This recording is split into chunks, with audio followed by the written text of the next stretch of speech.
마치고 공영방송 정상화의 첫 단추를 꿰는 MBC의 아나운서 한 분을 모셨습니다.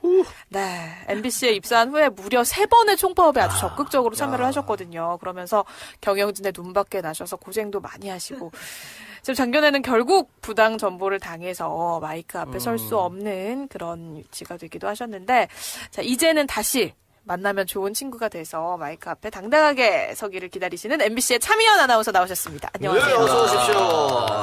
네. 축하드립니다. MBC가. 네, 정말 고생하셨어요. 네. 사실 그 MBC 직원들보다 제가 더 학수고대 기다렸습니다. 왜요?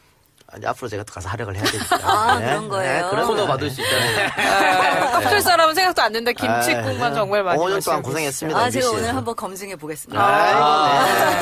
우리 뭐 사장 라인이랑 친하기 때문에. 아, 그래요? 누가 사장이 누가 사장이 될지도 모르는데. 누가 될지 모른다. 다 친해. 그렇게 그래요? 생각하시면 됩니다. 예. 최승호 PD? 아이고, 누구든지. 진짜. 저희도 모르는 걸 여기서. 그럼요. 네, 고급 정보를 좀 많이 하시더라고요. 아, 그래요? 누가 된대요? 모르죠. 어떻게 합니까?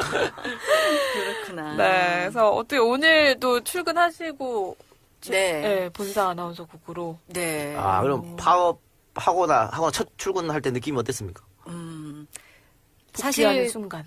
되게 좋을 줄 알았거든요. 이렇게 서로 막 이렇게 껴안고 막 울고 뭐 이런 생각을 늘 상상하고 있었어요. 막 펑펑 울고 막 이럴 거라고. 네. 근데 제가 하필 그때 그 신동호 국장을 저희가 고소한 다음 그 참고인으로 조사를 받으러 노동청에 가 있었는데 거기서 소식을 들은 거예요. 저만. 그래서 그 기쁨을 느끼지 못하고 거기서 그냥 이 페이스북 라이브로 지켜보다가 혼자서 막 이런 거 있잖아요. 남의 사무실에서 네. 소리도 못 지르고 그래서 그 당시에 그 기쁨은 같이 느끼지 못했어요. 그게 너무 아쉽지만 그러고 나서 끝나고 7시쯤 갔더니 다들 만취되어 있어가지고 기쁨을 나누면서. 예. 그래서 뒤늦게 기쁨을 나누긴 했는데요. 그러고 나서 복귀할 때 이제 방으로 들어갈 때 저희는 방이라고 부르거든요. 뭔가 서로 이렇게 박수를 쳐주면서 들어갔거든요. 제일 높은 선배부터 먼저 들어가시고 박수 치면서 그 다음 선배 이렇게 해가지고 들어갔는데 뭔가 좀 뭉클하고 담담할 줄 알았는데 어떻게 할 수 없는 감정이 들더라고요. 근데 이게 지금 오늘 4번째 나흘째 같거든요. 네. 하루가 1년 같아요. 그래요. 너무 힘든 거예요. 여러 가지 이제 해결해야 될 문제들도 많고 그래서 우리가 이제 마음이 급했던 것 같아요. 그래서 이것저것 빨리빨리 좀 해결해 봐야겠다. 그런 마음에 막 TF도 빨리 짜고 우리끼리 회의도 계속하고 이러고 있거든요. 그랬더니 4년 지난 것 같은. 그래서 지금 내일까지 가면 그 5년을 다 회복할 수 있을 것 같은. 그러니까 천천히 하세요. 5년 동안 망가져 있었는데 뭐 그게 하루아침에 되겠습니까? 예, 그렇긴 한데 이제 사장이 해임되고 네. 이제 막 시작한 거잖아요. 네. 그러니까 지금이 어찌 보면 골든 타임일지도 모른다. 이런 우리의 약간 목소리를 낼 수 있는. 그런 것보다 네. 지금 우리가 뭔가를 하지 않으면 그냥 또 다시 놓쳐버릴지도 모른다 하는 초조함이 저희 안에 있달까? 뭐 그런 마음이 좀 들긴 해요. 근데 그 전에 하나 여쭤봅시다. 네. 지금 서울 MBC는 정상으로 돌아왔다고 하지만 네, 뭐 네. 대전 MBC라든가 예, 뭐 아직 춘천 하고 MBC라든가. 있죠. 예, 네. 아직 하고 있잖아요. 네. 그건 언제쯤 정상화될까요? 거기도 이제 이진숙 사장이 해임되기를, 송재우 사장이 해임되기를 원하면서 싸우고 있으니까 저희가 힘을 보태야죠. 새로운 사장이 서울 새로운 사장이 오면 해결이 됩니까?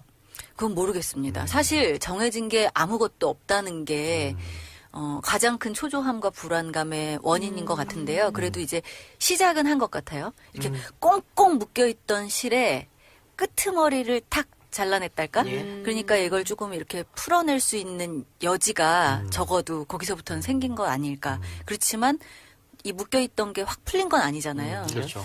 그래서 저 개인적으로는 다들 많이 물어보세요. 복귀한 느낌이 어떤지. 근데 좀 그런 기분이에요. 오랜 기간 입원했다가 퇴원한 기분. 그래서 회복도 될 것도 알고 퇴원이 됐으니까 내 몸도 괜찮다는 거 아는데 왠지 기운이 없고 마음은 초조하고 좀 회복도 하고 싶으면서도 좀 그런 마음이 저 개인적으로는 있어요. 근데 그래도 같이 있다는 게 되게 좋아요. 저 그 1차 파업할 때 한 170일 이상 파업했는 걸로 알고 있고. 네네. 이번에도 한 72일. 그러면 그걸 1차, 2차 이렇게 나누나요? 뭐라 그럽니까? 아니, 저희는, 제가 그 전에 39일 미디어법 파업을 했었어요. 네. 그리고 170일 파업하고 또 요번에 파업을 이렇게. 했잖아요. 그래서 그게 이렇게 한 묶음 같은 느낌이잖아요. 그럼 한 묶음을 한 1년 정도 파업했는데 그 파업하는 동안 월급도 못 받았을 거 아니에요? 못 받았죠. 어떻게 괜찮아요? 괜찮습니다.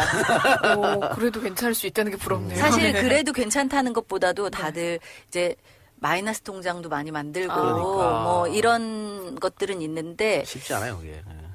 이게 그런 마음이 있는 것 같아요. 저는 내가 당사자다. 사실 그런 마음으로 버텼거든요. 그만두고 싶을 때도 많았는데 그러니까. 내가 당사자인데 당사자가 여기에서 자리를 지키지 않으면 정말 큰일 난다. 이런 마음들이 있었기 때문에 사실은 월급은 되게 2차적인 문제였어요.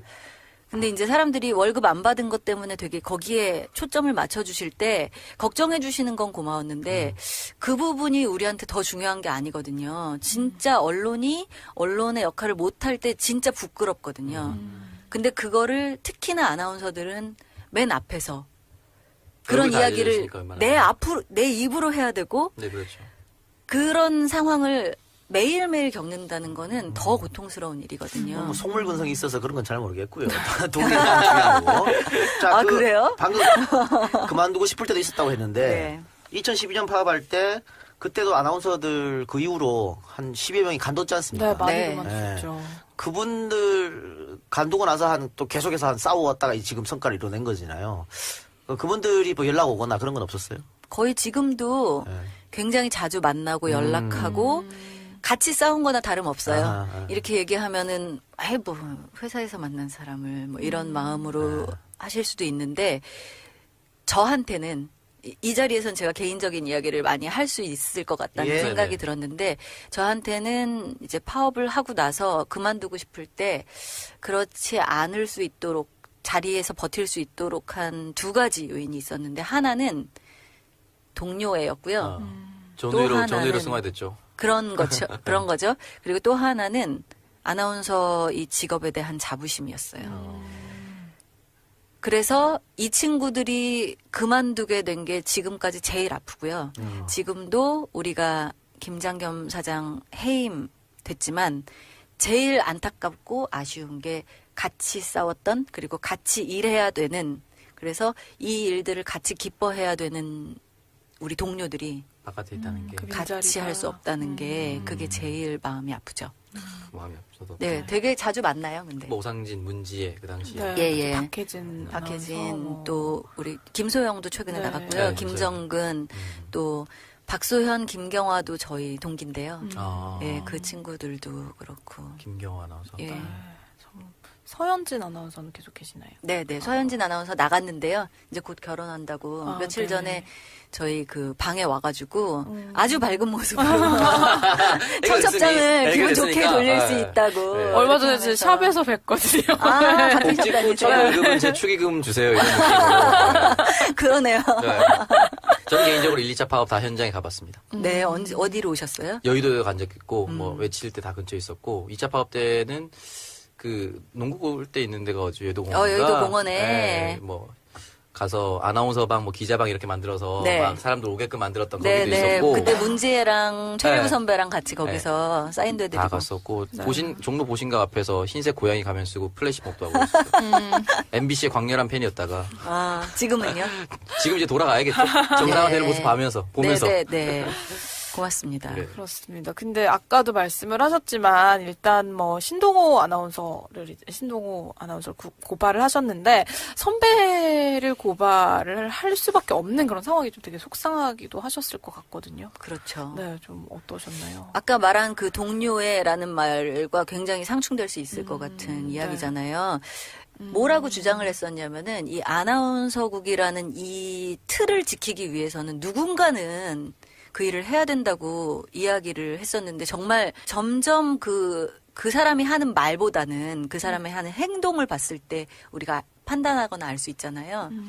도저히 뭐 자기 자리는 계속 보존하고 점점 진급하면서. 올라가면서 그러면서 하나 둘씩 동료들이 떨어져 나갈 때 정말 지켜주거나 붙잡거나 하지 않고 그냥 내보내고 또 부당 전보하고 그러면서도 계속 그런 말을 한다는 것이 도저히 믿을 수 없었고 뭐 김재철도 뭐 내가 만일 이상하게 지시가 있고 하면 한강 다리에 매달아라 뭐 이런 얘기 했더만 늘 그렇게 예. 했잖아요. 근데 여러 그렇게 번 한 매달리셔야죠. 다음부터도 또 행동들이 그렇게 그러니까. 나타날 때 그 다음부터는 이제 본색을 드러내게 된 그러니까 거죠. 아니 어떻게 다 자기 동료, 자기 후배들의 밥줄을 그렇게 끊고 부당 전보시키고 그러니까요. 지금 저 전민 아나운서도 어떻게 부당 전보 당하셨다고 했는데 어디로 가시나요? 네. 예, 경인지사. 경인지사. 그 유명한 예. 가서 뭐 하셨어요?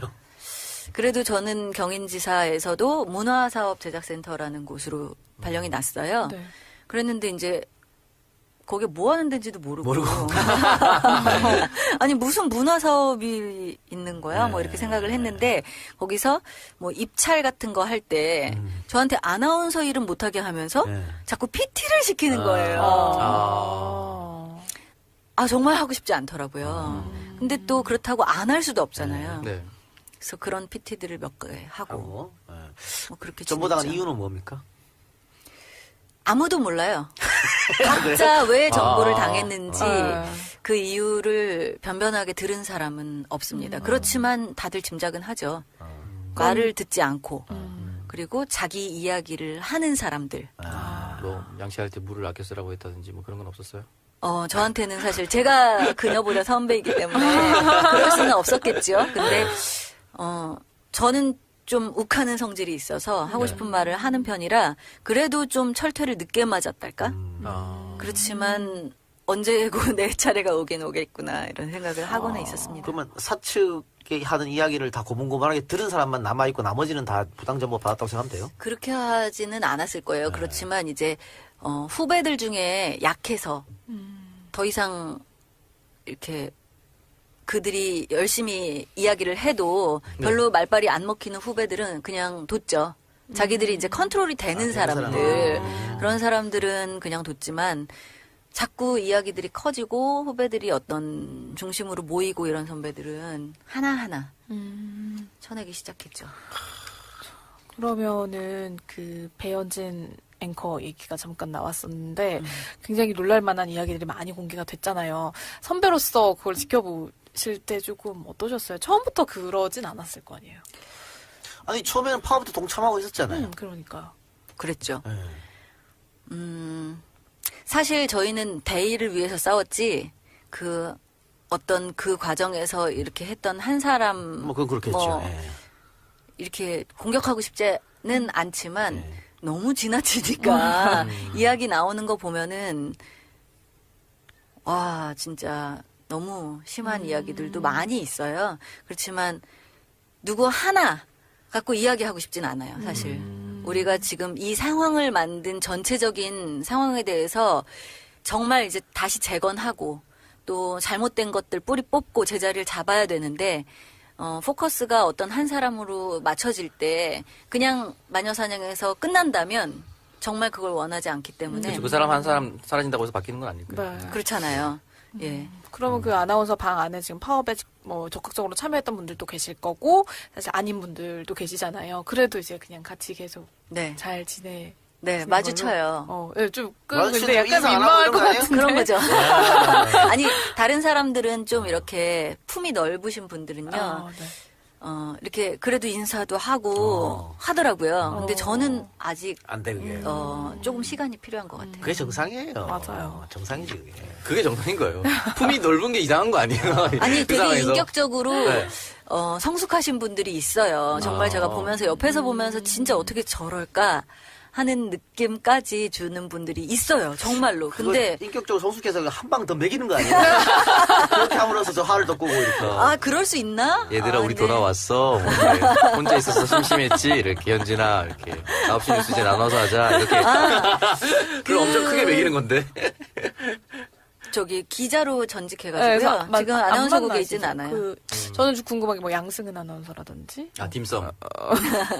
우리가 또 최대현 아나운서라든지. 시청 청취자들 위해서. 뭐 그런 분들하고는 관계가 어떻게 되는지 좀 궁금하기도 하더라고요, 사실. 예. 같은 방에 있으면 마주칠 수밖에 없으니까. 지금은 그냥 이렇게 같이 밥도 먹고. 그럴 리가요. 어떻게 영상을 진짜 굉장히 이렇게 품이 넓지가. 뭘 밥을 먹어. 말씀하시는 뭔가 밥 뉘앙스가 이제 괜찮다 뭔가 이런 뉘앙스여가지고. 부모님 분들이 인사를 해도 밥은 같이 먹는다. 그러니까 도저히 이렇게 사람이니까 서로 이렇게 인사를 할 때 모른 척한다 이 정도가 아닌 거지. 그렇다고 해가지고 아직이라는 표현이 맞을지는 잘 모르겠지만 뭐 그렇게는 좀 어려운 것 같아요. 왜냐하면 그분들이 저희한테 한 게 있기 때문에 그것까지는 조금 너무 그렇습니다. 욕심이다. 말이 안 되는 거죠. 그렇게 하는 게 말이 안 되는 거예요. 맞아요. 네. 그럼 부당 정보 받으셨던 분들이 이제 다 돌아오신 네. 거 복귀하신 네, 거고. 같이 있는 것 자체가 좋더라고요. 그 명령이 나왔나요? 다 복귀하라는? 그거 없이 그냥 지금 다 그냥 복귀하고 네. 없이 원상 복귀니까. 잘했어요. 잘했어요. 일단 돌아오고. 아직 발령이 난 건 네, 아니고. 네. 아니 뭐 새로운 사장 오면 정식 발령하겠죠. 네. 그러니까 어떤 사장님이 오실까요? 좀 힌트 좀 주세요. 알고 계시면. 아니요 그 뭐 사장을 뭐 내리꽂는 게 아니고 이렇게 공모 절차가 있지. 네, 그렇게 한다고 하고 또 이번에는 1차로 고르고 두 번째 프레젠테이션 공개적으로 인터넷 한다고. 생중계도 하니까 생중계도 하고. 프레젠테이션은 원래 있어요. 그래서 왜 예전에 그 고영주 이사장 그 속기록이 나왔었잖아요. 지난번 사장 뽑을 때. 뭐 그래서 권재홍 앵커가 뭐 유휴 인력들은 경인지사로 보냈다. 앵커들은 더 이상 앵커를 할 수 없게 하겠다. 뭐 이런 얘기 나왔다 그럴 때 소심하게 난가? 앵커인데 앵커 못하게 하고 경인지사로 유휴 인력을 보내고 뭐 이런 이야기 할 때 경인지사에 앉아있는 전직 앵커 출신 저는 이게 나은가? 뭐 이런 생각이 들더라고요. 권력이. 근데 그런 사장을 할 때 프레젠테이션이 있었는데 이번에는 인터넷 생중계를 한다 그러니까 정말 시청자들도 그렇습니다. 지켜보고 감시하고 그게 정말 정정당당한 프레젠테이션인가 저 사람이 적합한 사람인가 볼 수 있겠죠. 저도 그 보고 최강욱 방문 이사한테 제가 물어봤는데 정말로 답답할 정도로 정부에서 아무런 압력이 없대요 지금. 그러니까 역설적으로 그만큼 전혀 관여를 안 하니까 걱정하지 마시고 기다리시면 좋은 사람이 사장이 되지 않을까 싶어요. 아나운서 국장도 빨리 바뀌었으면 좋겠네요. 그러네요. 사장이 바뀌면 차례로 이제 인사가 나겠죠. 근데 지금 오늘 보니까 변창립 씨가 아침에 방송하더라고요. 네네. 그러면은 신동국 국장은 스스로 나 안 하겠다 한 거예요 방송을? 저희 아침에? 그 파업하던 당시에 본인이 시선 집중 못할 것 같다고 이야기를 했다더라고요. 그래가지고 마지막 양심입니까? 글쎄요, 일말에? 모르겠어요. 한 번도 이제 커뮤니케이션을 해본 적이 없어서 알지 못하지만 이제 그렇게 해가지고 저희 파업 동안에 음악만 나가고 그렇죠. 있었어요. 네. 그래, 너무 좋다고 사람들이. 한국을 도대체 누가 하는 거냐. 멜론이라고. 그랬다가 이제는 복귀한 PD들이 변창립 아나운서에게 그 다음 진행자를 찾기까지 변창립 아나운서가 좀 해주셨으면 좋겠다. 그런 이야기를 전달을 하고 그래서 변창립 아나운서가 고민 끝에 수락을 하셨죠. 아니, 오늘 제가 그 택시 타고 오면서 들었어요 아침에. 네. 그 택시 기사님이 MBC 라디오 틀어놨더라고. 그런데 예. 변창립 아나운서가 하면서 또 세월호 이야기도 또 하고. 네네. 세월호 4.16 유가족 예. 유경근 네. 예은 대변인. 아빠가 나오셔가지고 인터뷰를 하시는데 진짜 우리가 이제는 이 인터뷰를 낼 수 그렇지. 있구나. 나 저도 딱 듣고. 그게 굉장히 상징적이죠. 이게 과연 가능한 가능한 것인가? 뭐 이런 느낌을 들었어요. 예. 실제로 유경근 씨 인스타 제가 팔로우하고 있는데 거기에 나온다고 자기도 좀 뭉클하다고 이렇게 글을 쓰신 걸 봤어요.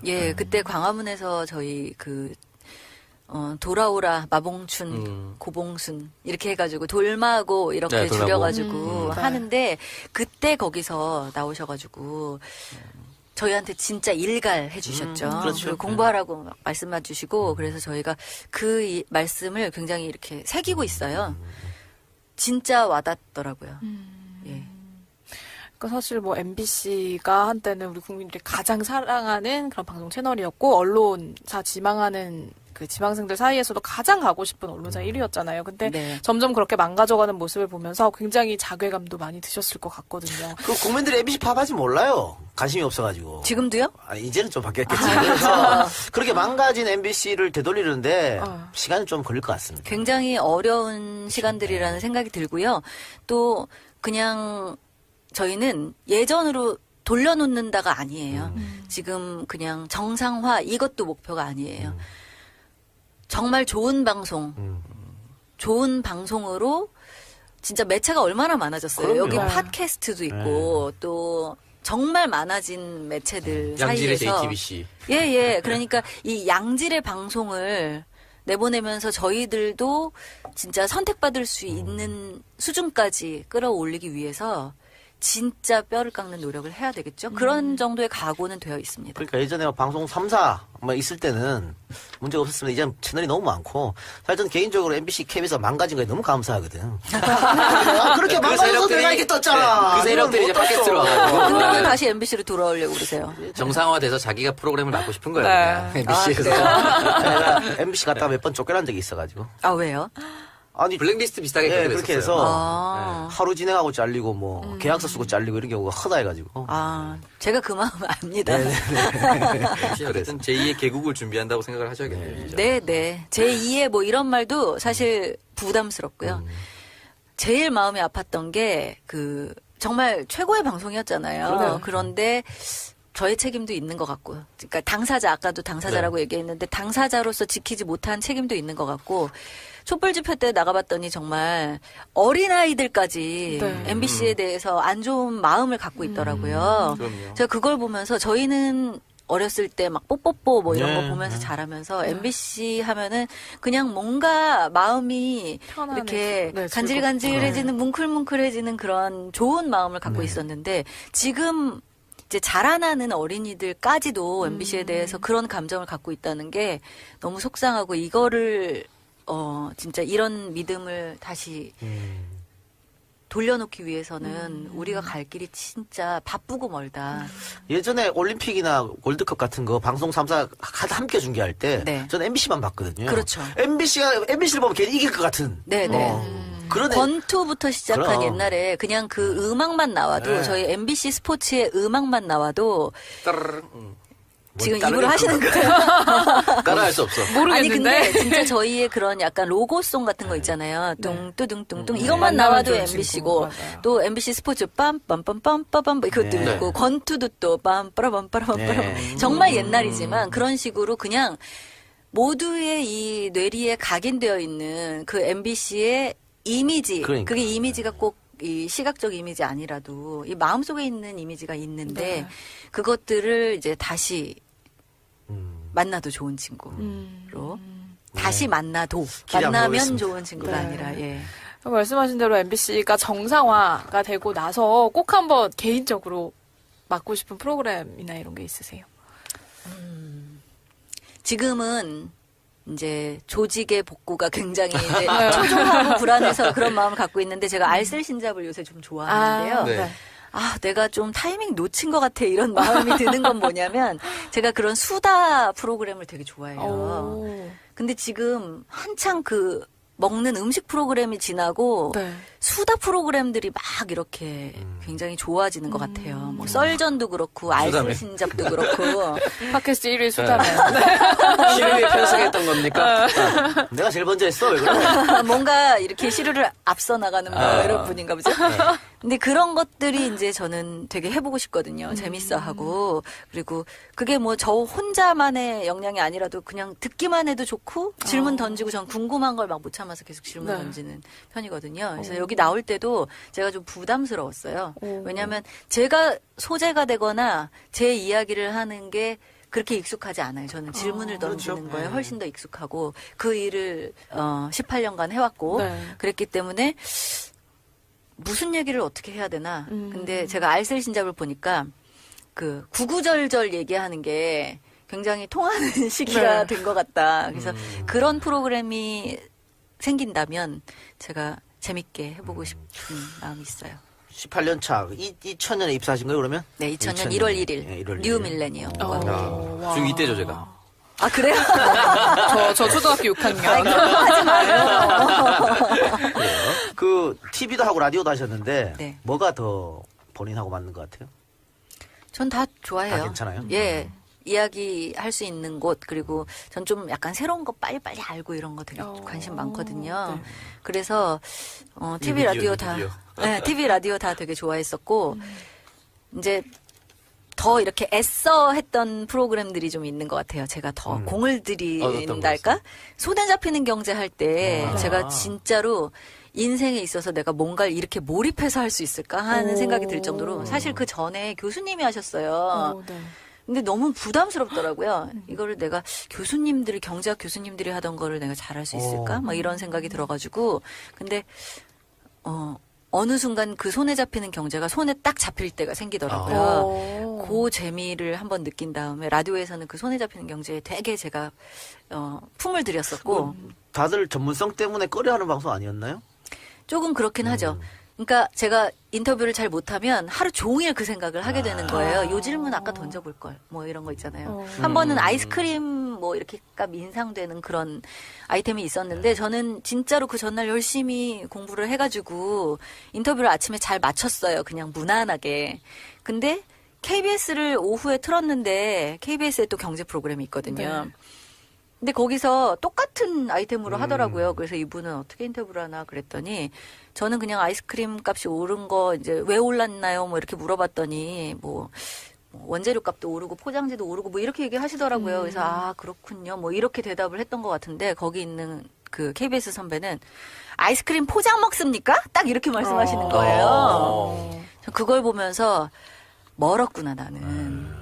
그런 생각이 좀 들더라고요. 같은 인터뷰도 이렇게 하는 방법이 있는데. 끌어낼 수 있는. 예, 그렇게 하면서 이제 제가 저를 채찍질하기 시작했죠. 그 전까지는 칭찬만 듣고 싶어 했는데, 딱 그날을 계기로 제가 좀 방송의 재미를 느꼈다고 하는 게 맞는 것 같아요. 어떻게 내가 인터뷰를 잘 버무려 볼까? 뭐 그런 이제 하나의 계기가 됐었어요. 그리고 뭐 손에 잡힌 경제가 지금 홍종학 후보자 또 진행했었고 예. 김강수 소장. 예, 제가 하기 전에 유종일 교수님이 교수. 하셨었고요. 야, 정말 경제학 소수들만 왔어요. 예, 그리고 지금 이진우 씨죠. 이진우 씨. 너무너무 잘하시는 거예요. 비유의 왕이에요. 그래가지고 저도 즐겨 들으면서 오 저런 비유 마음에 들어 뭐 이런 거 있잖아요. 쏙쏙 들어와 이런 생각을 하게 되죠. 그래서 손에 잡히는 경제 좀 좋아했었고 그 MBC 여러 가지 프로그램 중에 거의 유일할 건데 손에 잡히는 경제가 팟캐스트 순위에도 지금 좀 높아요. 네네. 다른 거는 거의 팟캐스트에 못 올라와 있는데. 네네. 그거는 워낙 정보가 알차니까 그리고 오래됐으니까 그래서 다시 한번 제가 하세요. 그거 했었던 게 굉장히 자랑스러운데 지금 이진우 이진우 씨가 씨가 너무 뭐래요? 잘해요. 네, 나가라 그래요. 그래서 제가 이진우 씨 휴가 갈 때 네. 그럴 때 대타를 했었는데 네. 저는 그래도 되게 재밌어요. 어떤 사람들은 뭐 전임자가 대타를 해 막 이러는데 저는 사실 되게 좋고 그 손에 잡히는 경제 하면서 재정임 교수님이라든가 이렇게 되게 인생의 멘토 삼을 수 있는 분들을 되게 많이 만나서 그 프로그램이 라디오에선 제일 품도 많이 들이고 좋았고요. TV에서는 좀 어떤 전문 분야를 하는 게 전 재밌더라고요. 그래서 출발 비디오 여행을 되게 초반에 했었는데 정말 재밌게 했었고요. 그건 지금 막 1200회 돼가지고 네. 그것도 재밌게 했고 문화사색은 5년을 했어요. 그래서 재밌었고 출발 비디오 여행은 파업할 때 아침 저녁으로 계속 틀어주더라고요. 그게 이제 김경식의 영화 대 영화 이런 네. 거는 네. 김경식 씨 그때도 같이 했었는데 딱 편집해갖고 내보내기 너무 좋잖아요. 그러니까 계속 돌리더라고. 네. 그래서 아마 작가들은 좀 좋아했을 거예요. 그리고 뭐 손에 잡은 경제 이런 거 하세요 그럼. 이미 잡힌 경제. 조금 하다 보니까 유치하시다. 어떻게든 이제 웃음을 끌어내려고 유치하지는 거예요. 아, 죄송해요. 제가 좀 노잼이죠.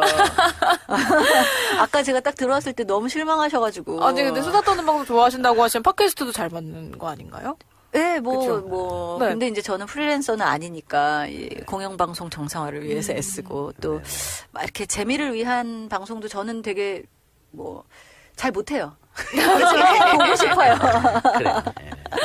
아, 그러면 이제 방송을 하면서 뭔가 이제 정권의 그런 압력을 받으면서 방송할 때, 진짜 이건 좀 아닌데라고 생각되는 뉴스라든지 이런 거를 직접 전하셨던 적도 있을 것 같아요.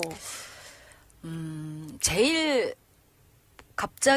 갑작스럽고 놀랐던 게 지금도 그런 얘기를 들을 때 제 이렇게 마음이 쿵 하고 내려앉는 게 용산 참사 날이었어요. 2009년 1월 20일이었는데 제가 그때 930 뉴스를 하고 있어서 아침 9시 반.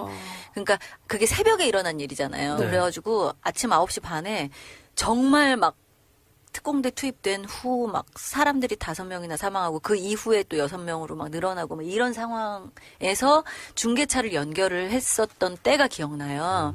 근데 진짜 그때는 마음이 내려앉아서 내가 이걸 어떻게 뉴스를 할 수 있을까 그런 마음이 들어서 저는 늘 뉴스를 10년 했었는데 데일리 뉴스를 그날이 되게 제 마음에 생각이 나는 거예요. 근데 제가 뭐 앵커 멘트도 쓰고 뭐 이렇게 했지만 어떻게 이런 일이 일어날 수가 있는 거죠? 막 이렇게 그냥 그런 어떤 기자들과 이렇게 말 맞춘 질문이 아니라 정말 궁금해서 참담해서 나왔던 질문들이 있어서 저는 그 때가 정확히 생각이 나고 너무나 마음이 아파요. 그때 마음으로 뉴스를 하게 된다면 되게 뉴스 하는 게 힘들지 않을까. 2000년에 입사해서 2011년에 연수 떠나셨네요? 네. 어디로 가셨어요? 미국으로 갔어요. 1년? 네.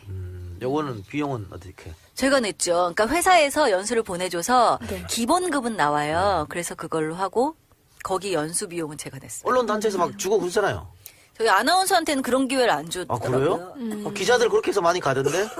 기자들은 그래요. 저는 사실 그게 이제 방송으로 이어질 수 있는 기회가 별로 많지 않았었지만 왜냐면 그 다음에 파업하고 뭐 이랬기 때문에 그렇지만 그때 경험은 제 거의 인생을 바꾸는 경험이라고 할 수 있어요. 그래서 그 이야기는 또 몇 시간짜리니까 예, 다른 알겠습니다. 기회에 그리고 좀 궁금한 거 그동안 우리 방송에서도 몇 번 문제점을 지적했는데 네. 요즘 각 방송국에서 아나운서 공채를 안 본다, 네. 뽑지 않는다. 그래서 프리랜서 뽑아가지고 특히 여성 아나운서들은 프리랜서를 뽑아서 2, 3년 계약 쓰고 버리고 다시 뽑고. 예. 그러니까 이 이유가 가장 큰 게 남자 아나운서 같은 경우에는 뭐 40, 50, 60까지도 막 이렇게 뉴스도 하고 라디오도 하고 쓰는데 여성 아나운서는 30대 초반만 돼도 TV에서 안 보인다.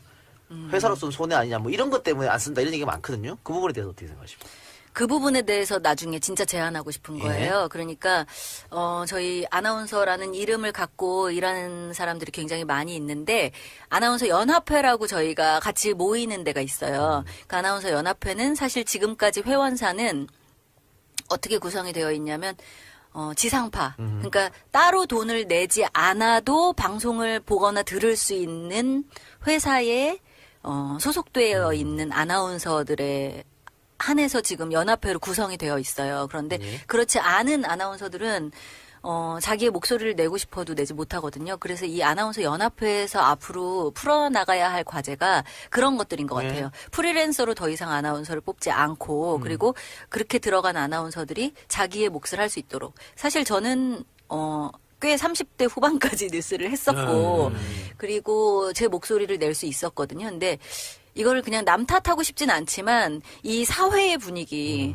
더 이상 막 40살 넘은 여자 아나운서들에 대해서 별로 좋아하지 않고 정말 이 막 갓 들어온 가장 이 어리고 예쁜 아나운서를 제일 큰 뉴스를 주고 그러고서 점점 시간이 갈수록 좀 연륜이 있지만 나이가 든 아나운서들은 점점 사라지게 만드는 이 사회 분위기는 네. 그러니까 남 탓만 하고 있을 수는 없잖아요. 그러니까 저도 제 전문성을 기르고 또 저희 주변에 있는 선배들도 전문성을 기르고 저는 이제 이 체제가 빨리 붕괴됐으면 좋겠다는 게 메인 뉴스라고 하는 9시 뉴스나 각 방송사마다 8시 뉴스에 남자 여자 한 명씩 나오는데 꼭 남자는 기자 출신의 중년의 남성, 네. 여성은 20대 후반의 예. 젊은 여성. 예. 이런 체제가 왜 고착화됐는지 모르겠는데 한 번도 어떠한 방송국도 이 체제를 흔들리지 않고 그냥 거의 똑같이 가고 있어요. 예, 지금도. 예.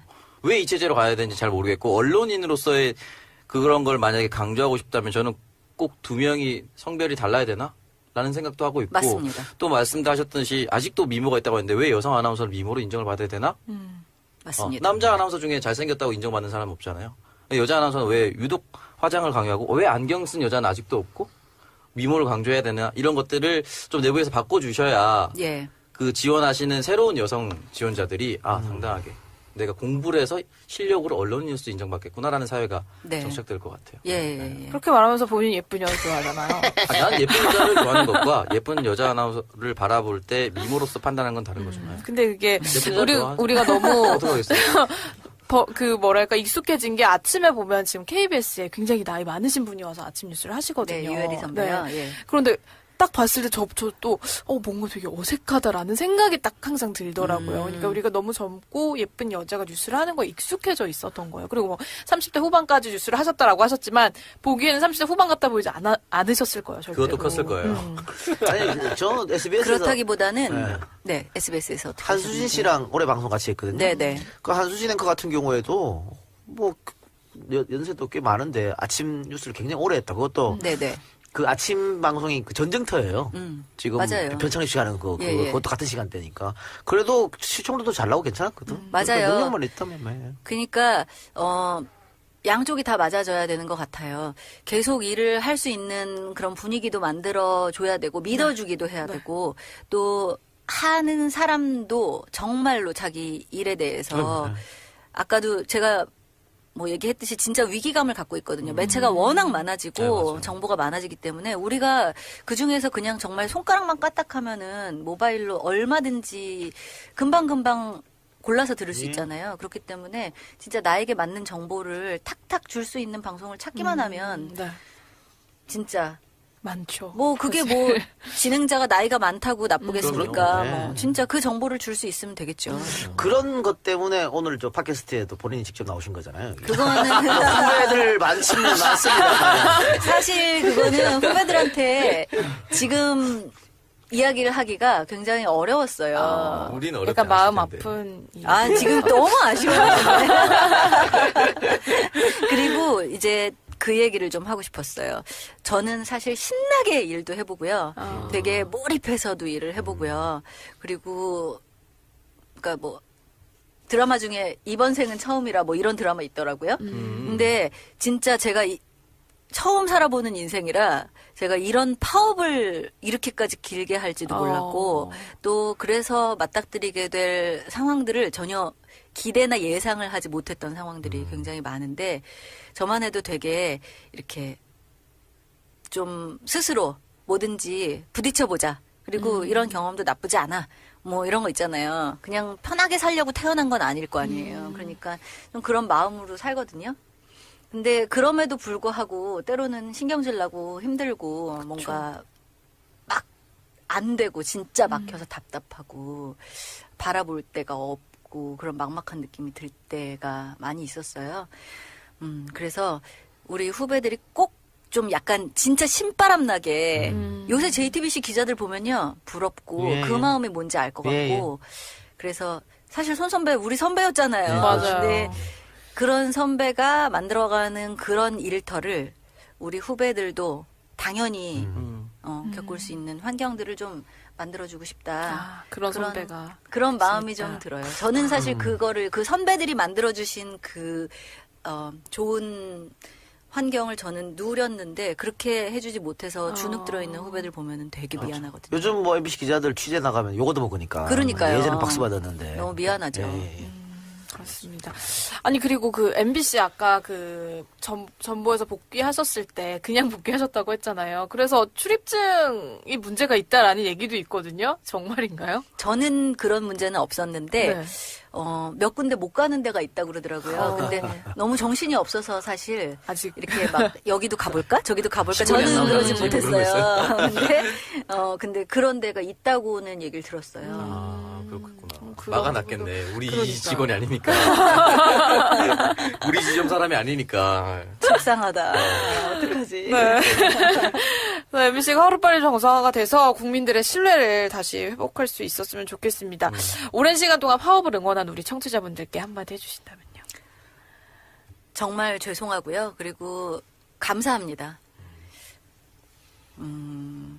사실 저 같으면 안 볼 것 같아요.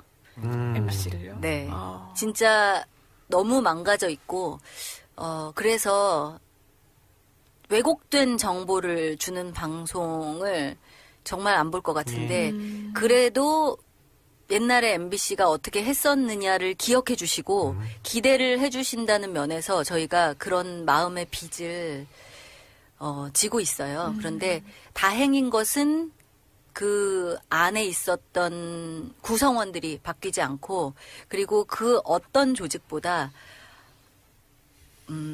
그 시간들을 견뎌냈고 또 값어치 있는 일들을 위해서 자신을 희생했고 또 잘못된 일들에 대해서 책임을 지겠다는 마음들이 있기 때문에 기대를 갖고 지켜봐 주시면 왜 웃을 준비하고 들으면 조금만 웃겨도 확 웃기고 뭐 이런 것처럼 얘네들이 그래도 잘 하겠지 하고 좀 이렇게 마음의 준비를 하고 들어주시고 봐주시면 저희가 조금 더 용기를 내서 조금은 시간을 앞당길 수 있지 않을까 그런 생각이 들고 또 지금 아직도 싸우고 있는 우리 고봉순 KBS 새누조 선배들 진짜 금요일마다 만나가지고 같이 이야기하고 이랬었는데 거기도 빨리 해결이 됐으면 좋겠다. 그래서 같이 좀 새로운 언론을 만들어 갔으면 좋겠다 하는 생각이 듭니다. KBS 아나운서들이 전화 와서 부럽다 뭐 이런 거 안 합니까?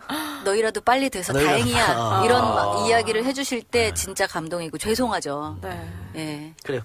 그리고 뭐 MBC 해직된 기자, PD 뭐 이런 분들도 지금 재판 계류돼 있는데 아마 새로운 사장이 오면 고소 취할 거니까 그러면 바로 이제 복귀할 거라고 보고요. 해직자 복귀가 이제 첫 번째 단추가 될 것 같아요. 이용마 기자는 복직이 돼도 건강상 문제로 돌아오시진 못할 것 같고 당분간. 그래도 상징적으로나마 꼭 들어오셔야 될 거라는 생각이 들어요. 지금 다 거의 다 2000일이 넘었거나 2000일이 가까워오거나 이러고 있거든요. 진짜 하루 빨리 그렇습니다. 예, 복직이 돼야 될 것 같아요. 그게 제일 급한 급선무라는 생각이 들어요. 네, 정말 긴 시간 동안 싸워왔던 만큼 좋은 결과가 좀 있었으면 좋겠습니다. 네. 그동안 고맙습니다. 파업에 고생하셨던 우리 차미연 아나운서 모시고 얘기 나눠봤고요. 그동안 사람들이 엠빙신이다라는 얘기를 막 했었는데 그런 조롱과 비난에서 다시 국민들에게 사랑받는 MBC로 돌아오기를 기대해 보면서 오늘 얘기 여기서 마무리하도록 하겠습니다.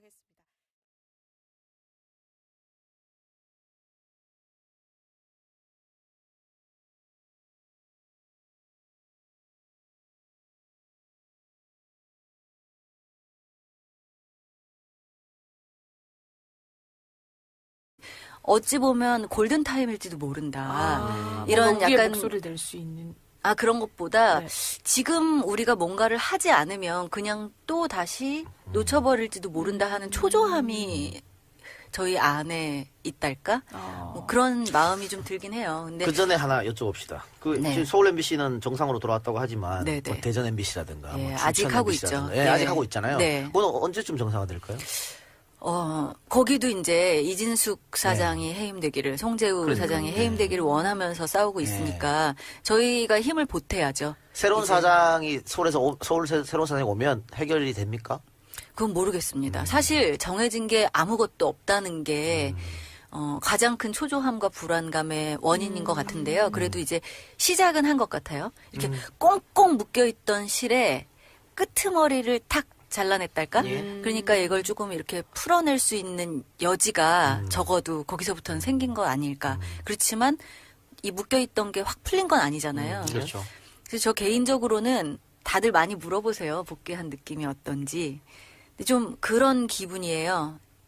오랜 기간 입원했다가 퇴원한 기분. 그래서 회복도 될 것도 알고 퇴원이 됐으니까 내 몸도 괜찮다는 거 아는데 왠지 기운이 없고 마음은 초조하고 좀 회복도 하고 싶으면서도 좀 그런 마음이 저 개인적으로는 있어요. 근데 그래도 같이 있다는 게 되게 좋아요. 그 1차 파업할 때 한 170일 이상 파업했는 걸로 알고 있고 네네. 이번에도 한 72일. 그러면 그걸 1차, 2차 이렇게 나누나요? 뭐라 그럽니까? 아니, 저희는 제가 그 전에 39일 미디어법 파업을 했었어요. 그리고 170일 파업하고 또 요번에 파업을 했잖아요. 그래서 그게 이렇게 한 묶음 같은 느낌 있잖아요. 그럼 한 묶음을 한 1년 정도 파업했는데 그 파업하는 동안 월급도 못 받았을 거 아니에요? 못 받았죠. 어떻게 괜찮아요? 괜찮습니다. 그래도 괜찮을 수 있다는 게 부럽네요. 사실 그래도 괜찮다는 것보다도 다들 이제 마이너스 통장도 많이 만들고 뭐 이런 것들은 있는데 쉽지 않아요, 그게. 이게 그런 마음이 있는 것 같아요. 저는 내가 당사자다. 사실 그런 마음으로 버텼거든요. 그만두고 싶을 때도 많았는데 그러니까. 내가 당사자인데 당사자가 여기에서 자리를 지키지 않으면 정말 큰일 난다. 이런 마음들이 있었기 때문에 사실은 월급은 되게 2차적인 문제였어요. 근데 이제 사람들이 월급 안 받은 것 때문에 되게 거기에 초점을 맞춰주실 때 걱정해 주시는 건 고마웠는데 그 부분이 우리한테 더 중요한 게 아니거든요. 진짜 언론이 언론의 역할을 못할 때 진짜 부끄럽거든요. 근데 그거를 특히나 아나운서들은 맨 앞에서 그런 얼굴 다 이야기를 알려주시니까 얼마나. 내 입으로 해야 되고 네, 그렇죠. 그런 상황을 매일매일 겪는다는 거는 더 고통스러운 일이거든요. 뭐 속물 근성이 있어서 그런 건 잘 모르겠고요. 돈이 중요하고. 자, 아, 그래요? 방금 그만두고 싶을 때도 있었다고 했는데 2012년 파업할 때 그때도 아나운서들 그 이후로 한 10여 명이 간뒀지 않습니까? 네, 많이 네. 그만두셨죠. 그분들 간두고 나서 또 계속해서 싸우었다가 지금 마치고 공영방송 정상화의 첫 단추를 깬 MBC 아나운서 한 분을 모셨습니다. 네, MBC에 입사한 후에 무려 3번의 총파업에 아주 적극적으로 참여를 하셨거든요. 그러면서 경영진의 눈밖에 나셔서 고생도 많이 하시고 지금 작년에는 결국 부당 전보를 당해서 마이크 앞에 설 수 없는 그런 위치가 되기도 하셨는데 자, 이제는 다시 만나면 좋은 친구가 돼서 마이크 앞에 당당하게 서기를 기다리시는 MBC의 차미연 아나운서 나오셨습니다. 안녕하세요. 네, 어서 오십시오. 네. MBC가 고맙습니다. 네, 정말 정상궤도로. 고생하셨어요. 사실 그 MBC 직원들보다 제가 더 학수고대 기다렸습니다. 왜요? 아니, 앞으로 제가 또 가서 활약을 해야 되니까. 아, 그런 거예요? 그럼요. 코너 받을 수 있다는. 깝칠 사람은 생각도 안 드는데 김치국만 정말 많이 5년 마시고 동안 고생했습니다. 아, 제가 MBC 에서. 오늘 한번 검증해 보겠습니다. 우리 뭐 사장 라인이랑 친하기 때문에. 아, 그래요? 누가 사장이 누가 사장이 될지도 모르는데. 누가 될지 모른다 다 친해. 그렇게 그래요? 생각하시면 됩니다. 예. 최승호 PD? 아이, 뭐, 누구든지. 진짜. 저희도 모르는 걸 여기서. 그럼요. 네, 고급 정보를 좀 많이 하시더라고요. 아, 그래요? 누가 된대요? 모르죠. 어떻게 합니까? 그렇구나. 네, 그래서 어떻게 오늘도 출근하시고 네. 네, 본사 아나운서국으로 네. 그럼 파업하고 첫 출근할 때 느낌이 어땠습니까? 복귀하는 사실 순간. 되게 좋을 줄 알았거든요. 이렇게 서로 막 이렇게 껴안고 막 울고 뭐 이런 생각을 늘 상상하고 있었어요. 네. 막 펑펑 울고 막 이럴 거라고. 네. 근데 제가 하필 그때 그 신동호 국장을 저희가 고소한 다음 그 참고인으로 조사를 받으러 노동청에 가 있었는데 거기서 소식을 들은 거예요. 저만. 그래서 그 기쁨을 느끼지 못하고 거기서 그냥 이 페이스북 라이브로 지켜보다가 혼자서 막 이런 거 있잖아요. 남의 사무실에서 네. 소리도 못 지르고 그래서 그 당시에 그 기쁨은 같이 느끼지 못했어요. 그게 너무 아쉽지만 그러고 나서 끝나고 7시쯤 갔더니 다들 만취되어 있어가지고 기쁨을 나누면서. 예. 그래서 뒤늦게 기쁨을 나누긴 했는데요. 그러고 나서 복귀할 때 이제 방으로 들어갈 때 저희는 방이라고 부르거든요. 뭔가 서로 이렇게 박수를 쳐주면서 들어갔거든요. 제일 높은 선배부터 먼저 들어가시고 박수 치면서 그 다음 선배 이렇게 해가지고 들어갔는데 뭔가 좀 뭉클하고 담담할 줄 알았는데 어떻게 할 수 없는 감정이 들더라고요. 근데 이게 지금 오늘 4번째 나흘째 같거든요. 네. 하루가 1년 같아요. 그래요. 너무 힘든 거예요. 여러 가지 이제 해결해야 될 문제들도 많고 그래서 우리가 이제 마음이 급했던 것 같아요. 그래서 이것저것 빨리빨리 좀 해결해 봐야겠다. 그런 마음에 막 TF도 빨리 짜고 우리끼리 회의도 계속하고 이러고 있거든요. 그랬더니 4년 지난 것 같은. 그래서 지금 내일까지 가면 그 5년을 다 회복할 수 있을 것 같은.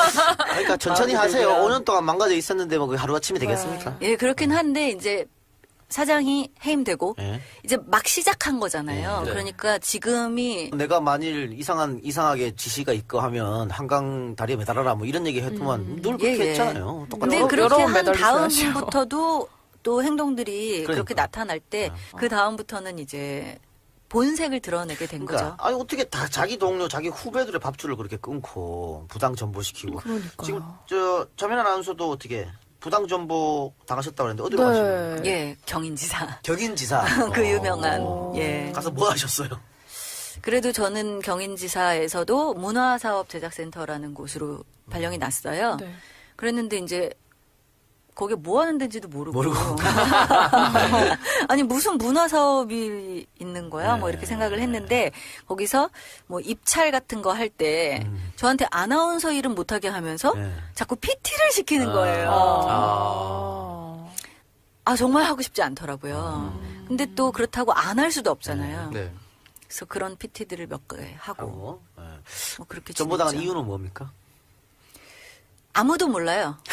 각자 왜 정보를 당했는지 그 이유를 변변하게 들은 사람은 없습니다. 그렇지만 다들 짐작은 하죠. 말을 듣지 않고 그리고 자기 이야기를 하는 사람들. 뭐 양치할 때 물을 아껴 쓰라고 했다든지 뭐 그런 건 없었어요? 저한테는 사실 제가 그녀보다 선배이기 때문에 그럴 수는 없었겠죠. 근데 저는 좀 욱하는 성질이 있어서 하고 싶은 말을 하는 편이라 그래도 좀 철퇴를 늦게 맞았달까?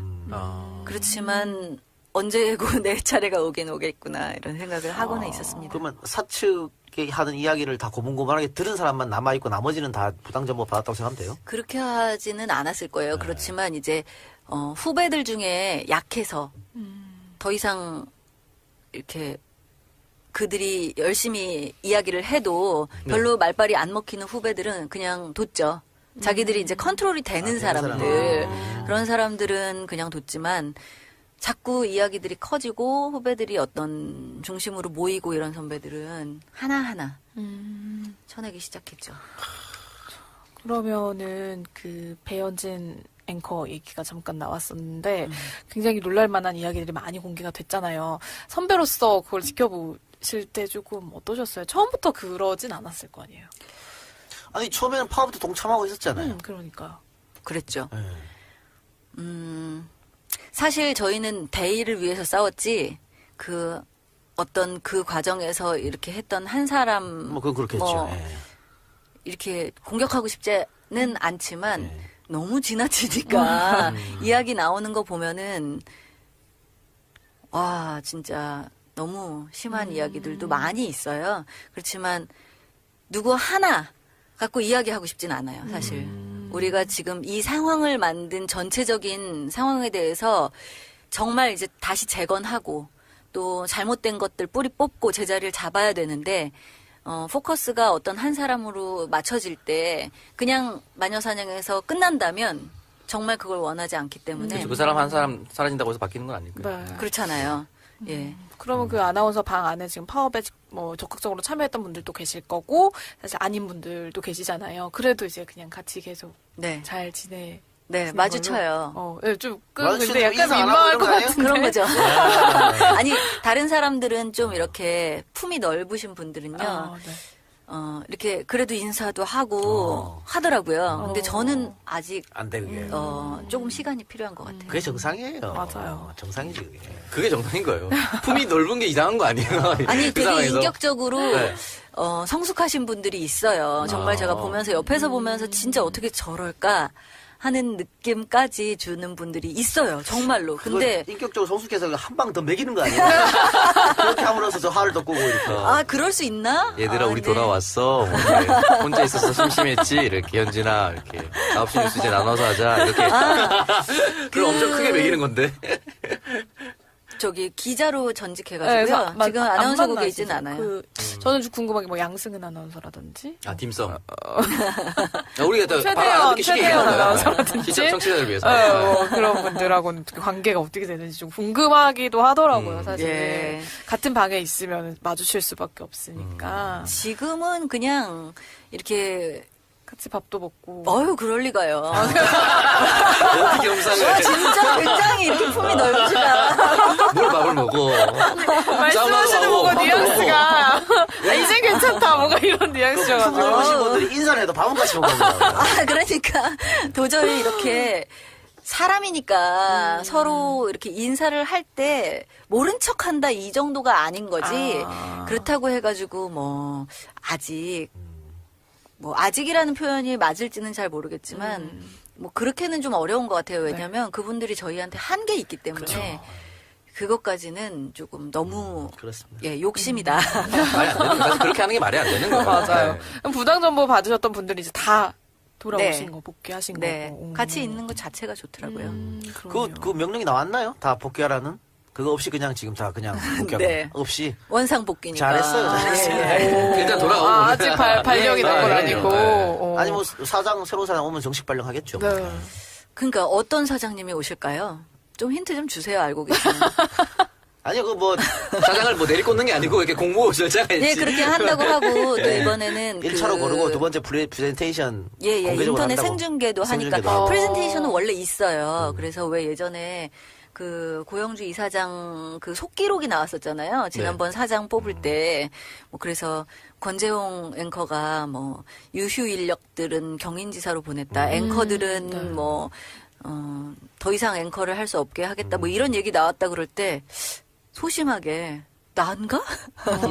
앵커인데 앵커 못하게 하고 경인지사로 유휴 인력을 보내고 뭐 이런 이야기 할 때 경인지사에 앉아있는 전직 앵커 출신 저는 이게 난가? 뭐 이런 생각이 들더라고요. 권력이 근데 그런 사장을 할 때 프레젠테이션이 있었는데 이번에는 인터넷 생중계를 한다 예. 그러니까 정말 시청자들도 그렇습니다. 지켜보고 감시하고 그게 정말 정정당당한 프레젠테이션인가 저 사람이 적합한 사람인가 볼 수 있고 성과를 이뤄낸 거잖아요. 그분들이 뭐 연락 오거나 그런 건 없었어요? 거의 지금도 네.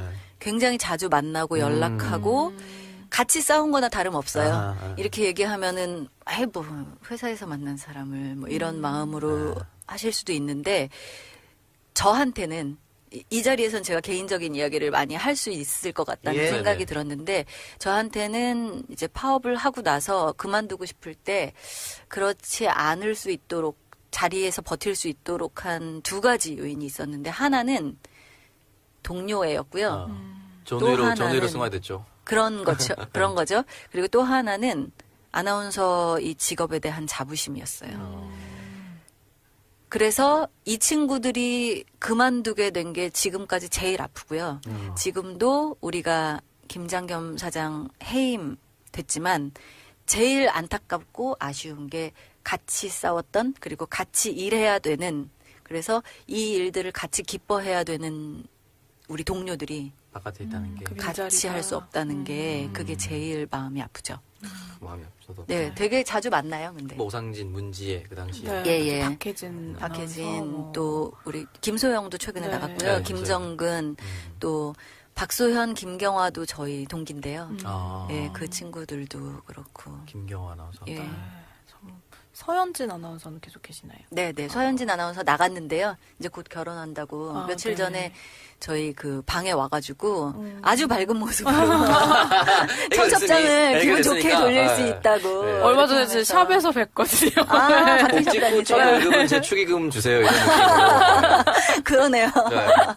저는 개인적으로 1, 2차 파업 다 현장에 가봤습니다. 네, 어디로 오셨어요? 여의도에 간 적 있고 뭐 외칠 때 다 근처에 있었고 2차 파업 때는 그 농구 볼 때 있는 데가 어디 여의도공원인가? 여의도 공원에. 네, 뭐 가서 아나운서방 뭐 기자방 이렇게 만들어서 네. 막 사람들 오게끔 만들었던 네, 거기도 네. 있었고 그때 문지혜랑 최일구 네. 선배랑 같이 거기서 사인도 다 해드리고. 갔었고 종로 보신각 앞에서 흰색 고양이 가면 쓰고 플래시몹도 하고 있었어요. MBC의 광렬한 팬이었다가 아, 지금은요? 지금 이제 돌아가야겠죠. 정상화되는 모습 보면서. 네, 네, 네.